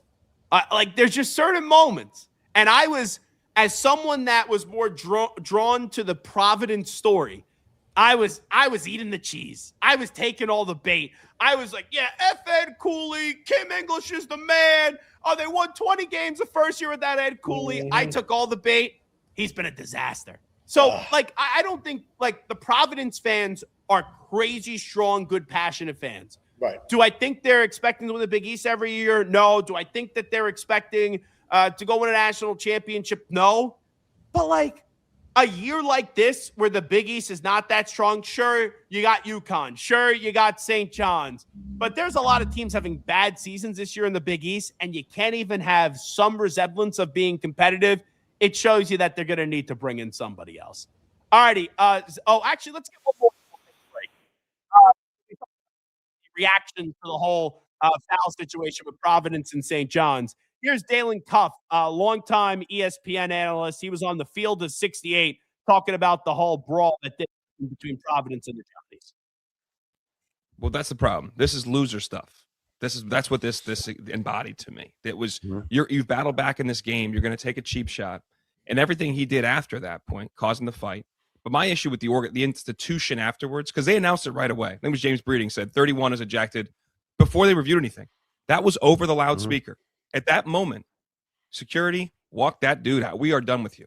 We are not going to let you sit here. Did you see? He was laughing, joking, like you just incited a melee, and you're hanging out. There's no contrition. There's no concern. There's no issue. And the institution didn't say, "Nah, bro, this does not represent us. Get the hell out of here." Instead, he was given a hero's goodbye, hyping the crowd, cheering his name. Jalen Sellers was pissed. He looked like I would have looked. I'd have been like, "What the heck?" He's furious. He got tossed, and then like, "What the hell are we dealing with here?" But like. That was loser stuff. And afterwards, honestly, this is where I break with, I don't blame Kim. Kim's sitting there saying, like, this is what you have to do. You got to weed this stuff out earlier. But he's sitting there saying, like, that was a terrible play. If he hustled, he could have actually contested the ball and contested the shot. And maybe it's a good, clean foul. Fine. That's what you should do. Like, I've gotten flagrant fouls chasing guys down before, and I'm grabbing by the head. But I know that I'm not gonna stop him, but he's not gonna get an and one. And he'll have to earn. I want him to earn at the line. If you want to call a flagrant on it, that's fine. But I'm not doing anything to injure anybody. You're just not getting it up. That happens from time to time. And that's like a good, clean, hard play. If you're making a foul and they upgrade it to F1, fine. But you don't grab. Here's the thing. I'm going down the rabbit hole now of my Kim English tweets, Garrett Ross. I got some bad tweets here. Some bad ones? Oh, my God. 5 names I thought of for UConn if Hurley goes to the Lakers. Kamani Young, Scott Drew, Rick Pitino, Bruce Pearl, Kim English. Oh, damn, you're a stan, man.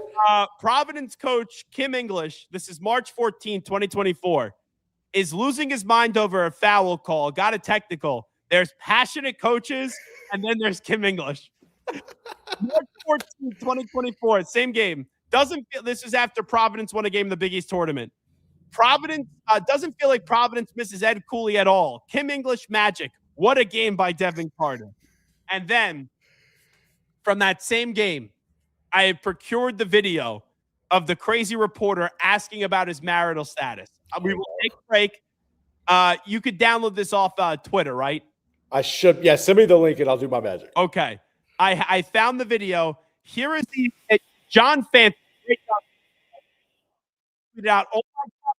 Just ask Kim English what his marital status is in his post-game press conference because Twitter finds him attractive. English, no comment. And then I'm right under that tweet to my good buddy John Fanta. Here was the exchange this is what I said. Here is the exchange that John is talking about with Kim English. And whoever that report was asked about his marital status. Video from the Big East Conference. I was there at that press conference. I will send it to you, and we can share a laugh about it when we come on back. This is the Zach Gelb Show right here on 365.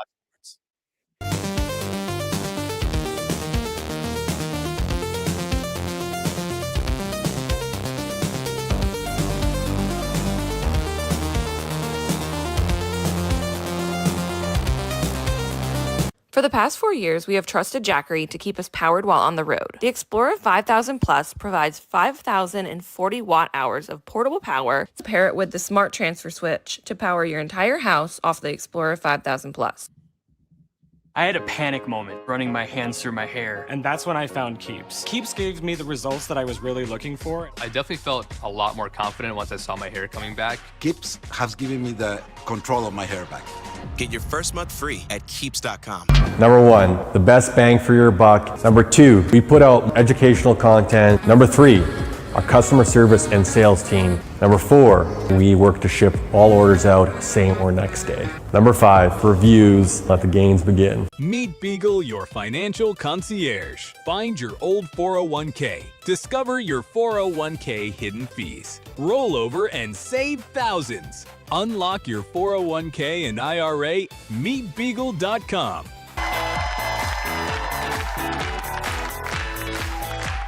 The Lumi Charge is an all-in-one home desk lamp, speaker, and phone charger. It is a great... I need that for my son when he goes off to college.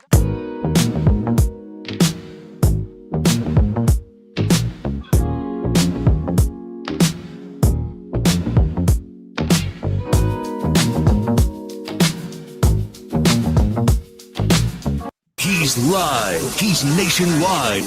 This is the Zach Gelb Show.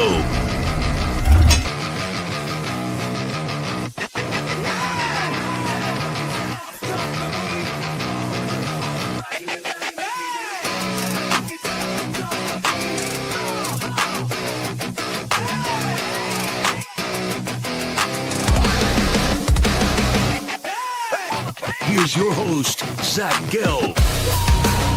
Alrighty, welcome back. It is the Zach Gelb Show on 365 Sports.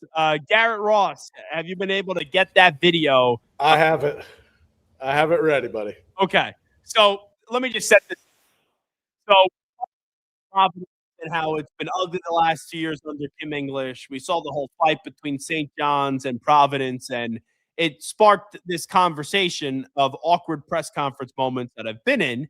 And I wasn't the one asking this question, but I remember being in the press room and stuffing my fat face before I took in some Big East basketball. And there was like a lady in there that was bizarre, and she sat down and she was just like yapping my ear off. And I'm just trying to eat like my pasta and the salad and like maybe a little steak, whatever they did serve up in the press room. So after the Providence game ends, I'm like, oh, I want to go to Kim English's press conference. I'm a big Kim English fan. I think he's going to be a really good coach. And I'm getting that one wrong. And this lady that I remember just being like bizarre and weird, and she was like aloof. She walked in, and this was the question that she asked to Kim English. Coach, so you are trending on Black Twitter. The exact Twitter. Come on, Black Twitter. They like your okay. Okay. And so they're wanting to know who this, what's his marital status. I think that's our first marital status question in tournament history. The exact question is, do you fall single or in the house? Wow. Asked me to ask you. You could pass. Man, yeah, no comment. I'm locked in on this team. I'm locked in on our team right Third now. Yeah. Third row right here. How about that? And they want to know what is your marital status? Oh, Dude. God. That's crazy. Like, how do you even get a credential? What the hell was that? Well, it's not that tough to get a credential. I know, but dude. Credential, like you go to some events like that, they credential everybody. Everybody.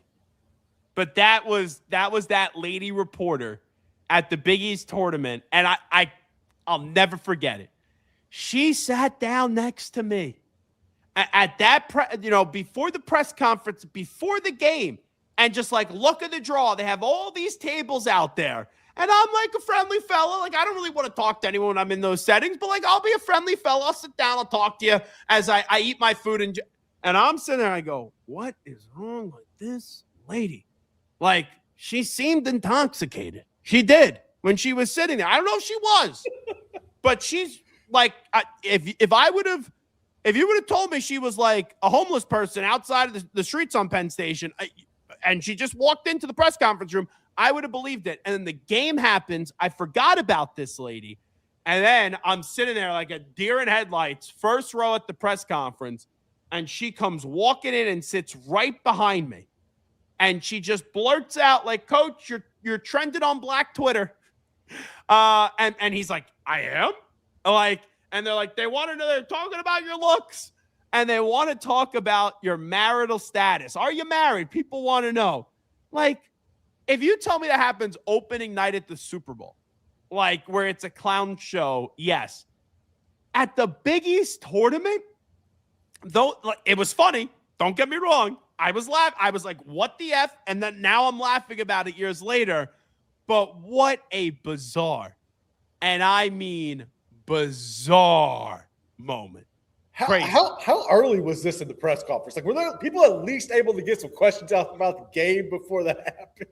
Well, it's weird because those press conferences usually suck. Yeah, they do. Like, you go to a game at Baylor at Waco, and like it's probably as professional of a press conference that you'll get with the media and Scott Drew, with like a lot of small-time reporters, small-time media members just going, and kind of the livelihood of that city revolving around the football team and the basketball team.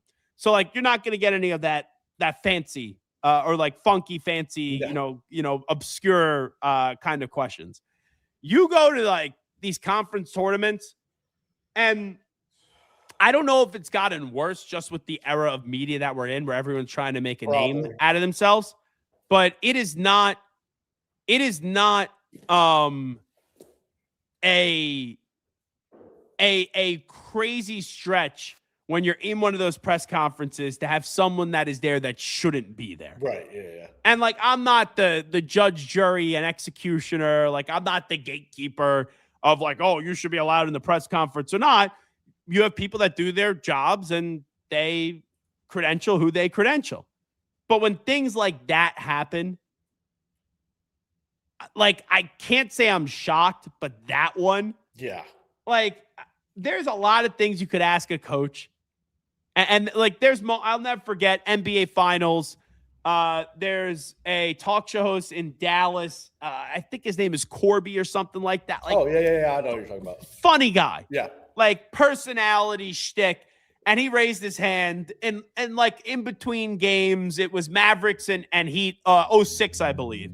And he's like, hey, Shaq, would you let like a snake like bite you right here and like suck out like, like the venom or something to go win a title?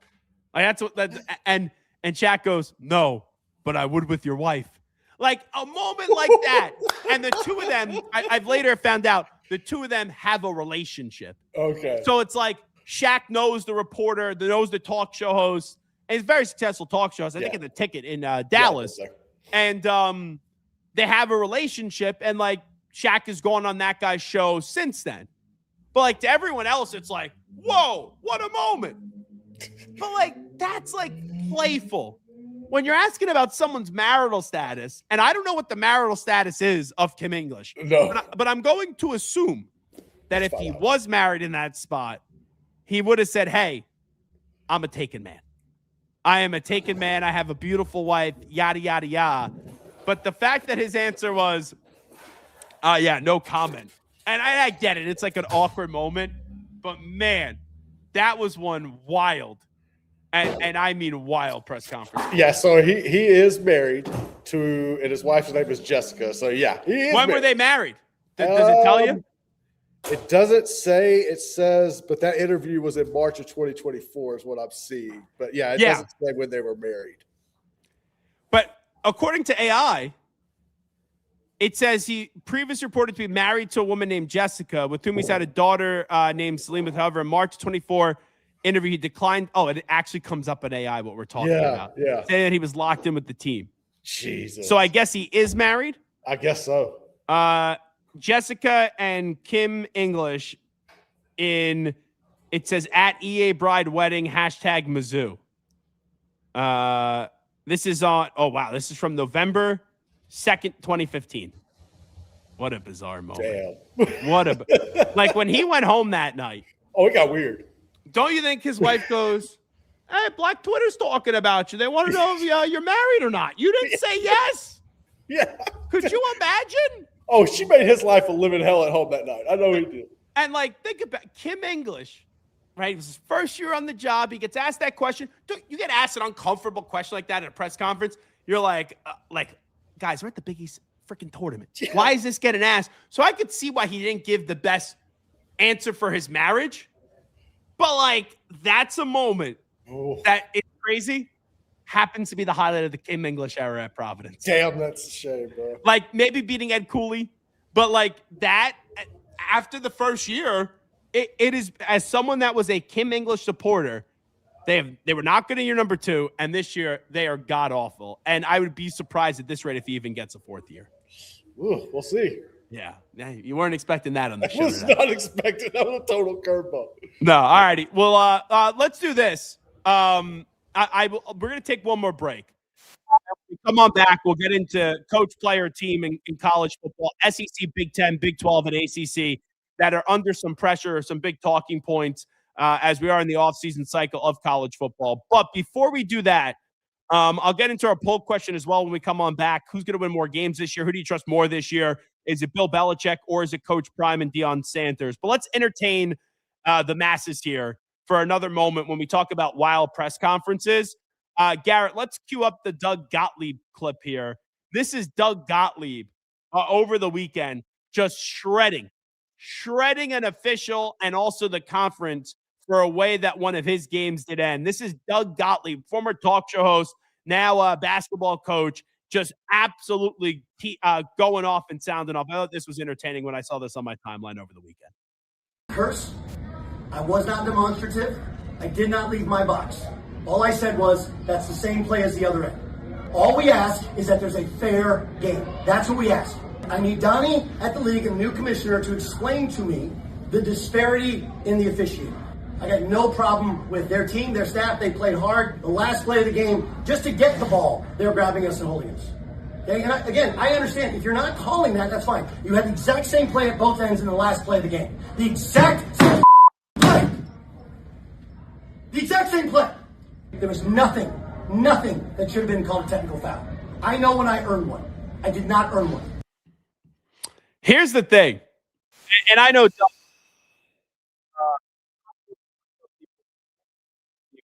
good guy. He said some very kind things about me when I was leaving CBS Sports Radio. We had some good conversations on and off the air. And I know a lot of people probably don't care about Doug Gottlieb coaching basketball at, Green Bay, Wisconsin, or wherever he is at right now. But isn't it amazing, Garrett? I've seen that clip all over social media. Mm-hmm. He's going off about getting a technical that he didn't think that he deserved, which it's tough for me when a coach is going off about a technical that was called on him and losing his mind at the podium to then believe, oh, yeah, but that technical, you didn't go off in that moment, like the optics of it. But since it's just like a smaller level of basketball and it's not as if he's coaching St. John's or UConn or, Duke or North Carolina, even Texas Tech, right? Was having a very good season or Houston. Since he's not coaching at a premier big program, I've only seen the clip of him going off. I am curious if someone has the video of the technical foul to actually see if the technical foul was deserved or not. That's a very interesting point. It's got to be out there everywhere. Even if it's not like somebody with a camera, it's on somebody's cell phone somewhere. That video is out there to be found, I'm pretty sure. I'm but when telling you act though, like that, dude, like I can't take your side. Like it's making it hard for me to defend you there when I see you do that. I only see video from the press conference. I have searched Doug Gottlieb technical. And it's him. It's the same video over and over and over and over and over and over again of him losing his mind at the dais at the press conference. Now, there is an article by Awful Announcing, and I wonder if they do link the play at all. It says Gottlieb threw a chair after a Green Bay loss in December. I remember that. He thought he was like in private, like walking into the locker room, and adjusted the next day. I do not see an actual link to the video of him getting the technical. Green Bay, Phoenix, head basketball coach Doug Gottlieb went off about officiating in a wild post-game press conference on Sunday after a 75-72 loss at Milwaukee. Gottlieb, who stepped away from his Fox Sports radio duties in December, was absolutely livid about being called for a technical foul late in the game in the second half of the loss. He then went on to that say what he said in that clip, and he needed the explanation. Yeah, there's no video of the actual technical foul. I want to see. I may text Doug. Do we have video of what you did during the technical foul? Because all I see are your comments, and I want to see if you deserve the technical foul or not. Do you have video access to it? I'll text Doug during the break and see he responds. You should. All righty. We'll come on back. We'll answer the poll question. Who do you believe in more this year? Is it Belichick or is it Coach Prime? We'll play the Christian Fourier comments about Coach Prime in just a second. And also, we'll talk about some people that are under pressure entering this season in college football. Zach Gelb here with you. One more segment, 365 Sports. The 4-burner, side-burner, side-sear burner with Clearview Glass stainless steel grill from Monument Grills. Made of tempered glass, which is strong, insulated, and allows you to check your grilling without lifting the lid. Our porcelain-coated cast iron cooking grids offer a large cooking surface of 513.3 square inches, primary cooking area, with even heat cooking. The Monument Grills include LED control knobs and are easy to light with pilotless electronic ignition. Better grilling, better value, Monument Grills. Protect your online privacy with NordVPN. Browse securely, access content from anywhere, and keep your data safe with military-grade encryption. Whether at home or on the go, NordVPN ensures your digital freedom. Stay secure. Download NordVPN today at nordvpn.com. That's NORDVPN.com.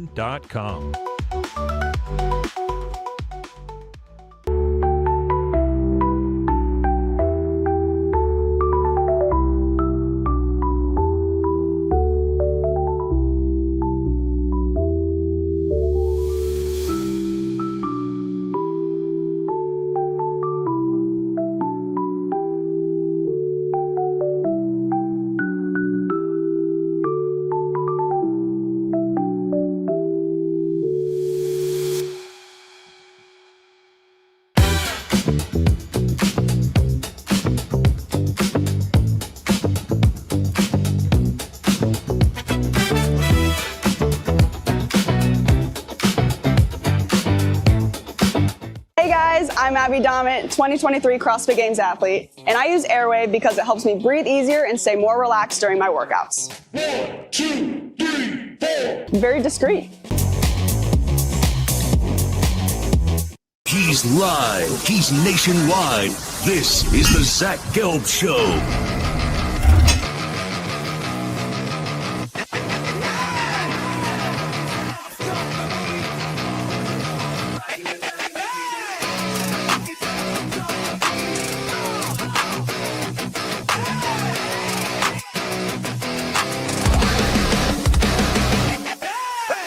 Here's your host, Zach Gelb.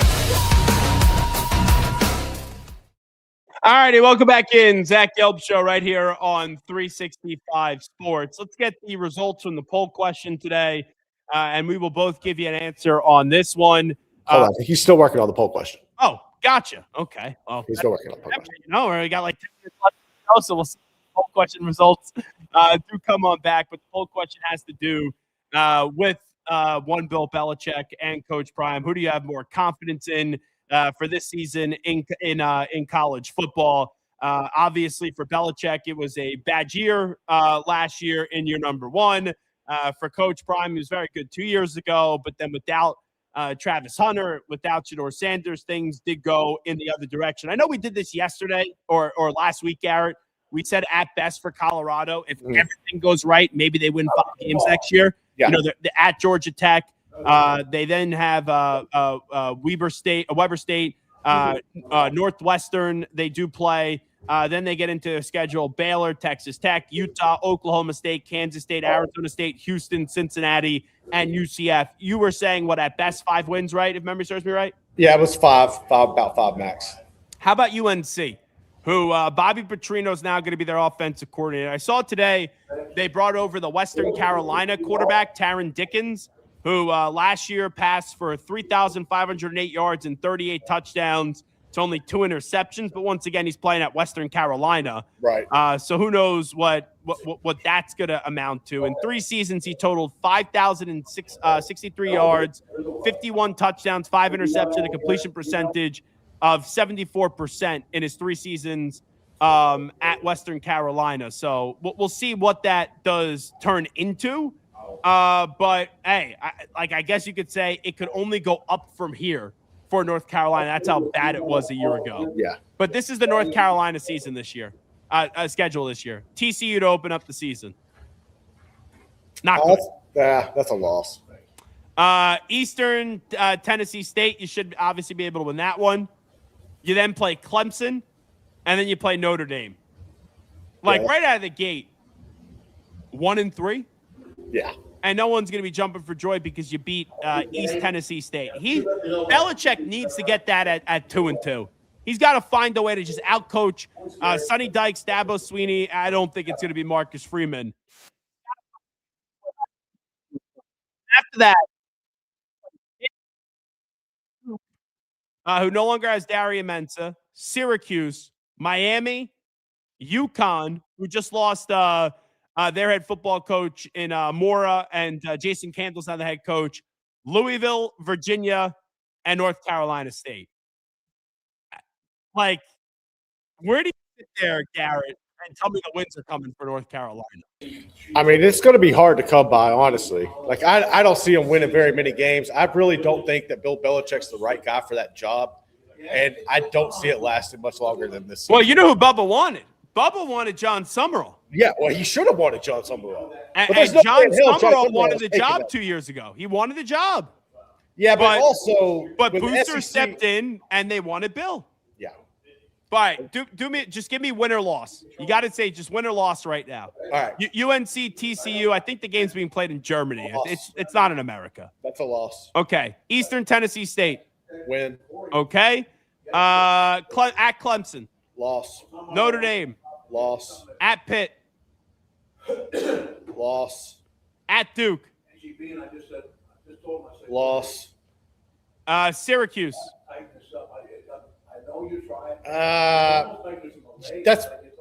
That's a coin flip for me. I'll give him that's a coin flip. So you're going to go win or loss? You got to give him a win. Give me a win. Okay. Miami. Loss. At UConn. Win. Louisville. Loss. At Virginia. Loss. NC State to wrap up the season.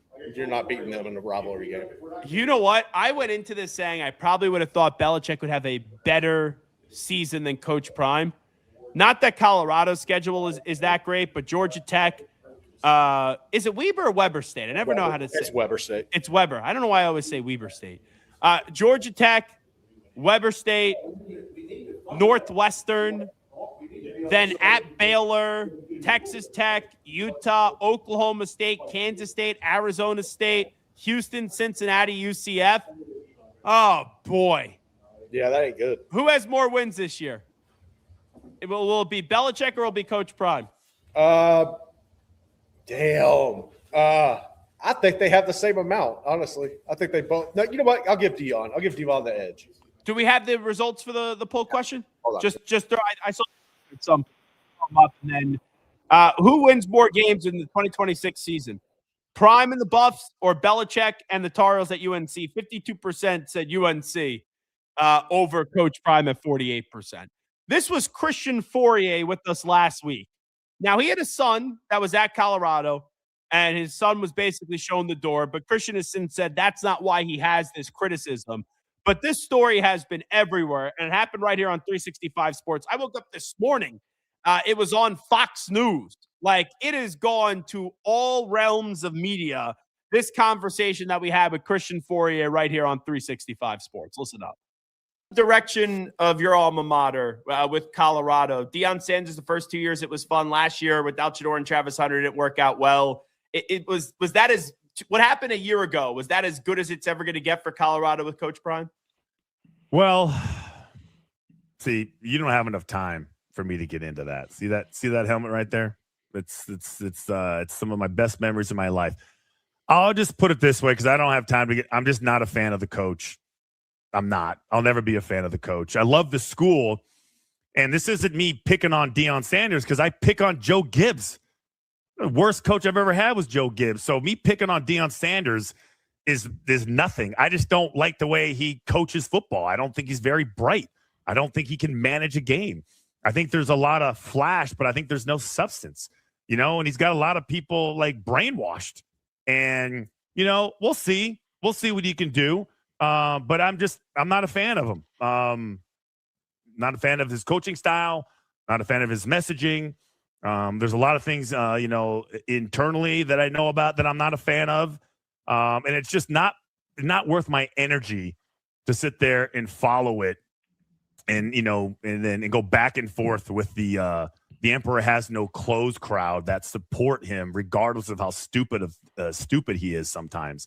So, that's the way I feel about it. And it bugs me that a lot of alumni just don't speak up about it. They don't say anything. And but I will. So well, let me follow up then, because obviously you won a national championship there, but the school was irrelevant for a while. And some people will say, but Christian, at least we're relevant once again. What do you say to people that say that? I think that's funny. I was like, wow, they got a new scoreboard. Hey, listen, Fox is like, fine. If that's what if that is what gets you going, then good for you. Like, I don't listen. That's not what. Listen, it's hard to win at Colorado. It's hard to recruit in Colorado. They don't have. I get it. Like they've been bad for a long period of time, and it takes a special person. It's going to take a special person. So initially, I was all for it. I was backing everything that he was doing because that's what Bill McCartney did. Very unpopular, So he had to have the courage of his convictions, and and then ignore everybody else. But as time went on, I'm just like, wait, none of this makes any sense. I'm like, how long are they going to put up with this? And, what else are we going to do? So if relevancy and, having a sold out crowd, having people talk about you on Twitter, if that's what you want, well, then congratulations, you've achieved it.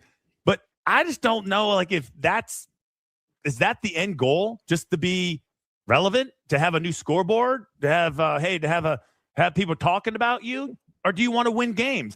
Win games the way you win games, the way you recruit, like, know everybody's name, give everybody the same attention, sing the fight song, learn the fight song. I would say then, you got business, but right now, all your victories are hollow in my book. If all you care about is relevancy, they're hollow. They mean nothing. Win the Big 12. Go ahead, win that. And then, okay, your methods work. But right now, listen, Zach, I don't know what you want me to tell you. Like, I'm not a fan. I can really care less if anybody likes it or not. Like, my give a shit level is 0 right now with people caring about my opinion of Deion Sanders. It's just the way I feel about it. That's my favorite line out of that. My give a shit level is 0. We may need to start utilizing that here at 365 Sports. What's your give a shit level? And then if it's at a 0, you just say that it's at a 0. Now that clip has blown up everywhere. Fox News, Complex Sports, USA Today. I see it in the New York Post. That has been everywhere. And Philip Lindsay has commented on it. It's done a week of radio for the folks out there in Colorado. But here's the thing. For Belichick and for Coach Prime, no one gives a shit how you win games. No. But that's the one thing I'll disagree with Christian. If he doesn't know players' names, if he doesn't know the fight song, no one gives a shit if you're winning games. But he's won games for the first 3 games in September his first year. Then they won 1 game down the stretch. Then in year number 2, they were a player. They did a good job. But last year, the rug was pulled out from underneath you. So probably Christian Fourier, even though Colorado is relevant, even though people talk about Colorado because of Coach Prime. The reality is they're probably not going to win enough games this year, and Christian Fourier will probably be looking right. And people that want to pile on Belichick and say he's been a disaster, they're probably going to be right too, because both those programs, I don't see how either are going to a bowl game this year. I don't, honestly, and I'm surprised that Deion's still there. I thought he was going to be gone. I think he kind of stuck around just to prove people wrong that felt in that same sentiment that he would be gone once Travis and Shadur were out.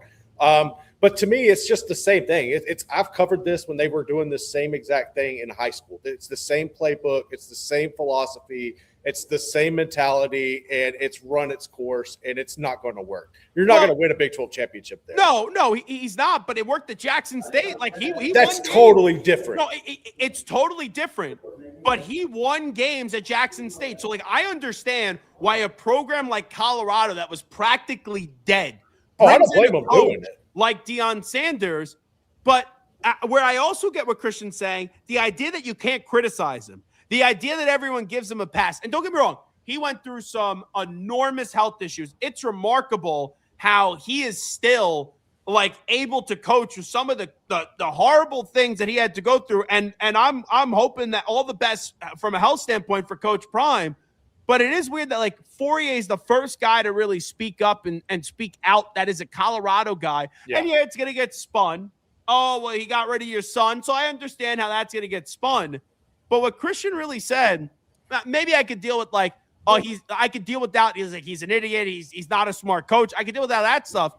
But you watch Colorado from where they were 2 years ago. You take away Travis Hunter and Shedeur Sanders. That program looked lost last year. No, they really are. And I don't think I kind of agree with most of the stuff he's saying. And if anytime you go against him, you are essentially blacklisted, and you've seen it with the media. I know Casey Keeler from Denver's had some trouble with him up there as well, where he's gotten blocked. And like you mentioned, they try to block CBS. So I think there's merit to that. And I think that people need to be able to take criticism if they want to grow. And right there's just no inability to do that. And I don't have a good vibe with it. Wait, who was Keeler? Keeler's a writer? Yeah. What's his name? Casey Keeler. Isn't that the coach? Casey. Not Casey. I have to look it up. Sean Keeler? Yeah, that's it. Okay. Oh, was that the guy from CBS? Yes. Yeah, that's the dude. Yeah. Okay, gotcha. Casey Keeler. I was like, I don't you be talking about my owls. Keep my Temple Owls out your effing mouth. All right. We'll do the stuff on the Big Ten, the SEC, the ACC, and the Big 12 tomorrow. That's all we have today on the Zach Gelb Show on 365 Sports. Appreciate you tuning on in. YouTube.com/@365SportsYT. Make sure you subscribe. Big thanks to everyone. We'll talk to you tomorrow, everybody. We out. Bye-bye. Peace.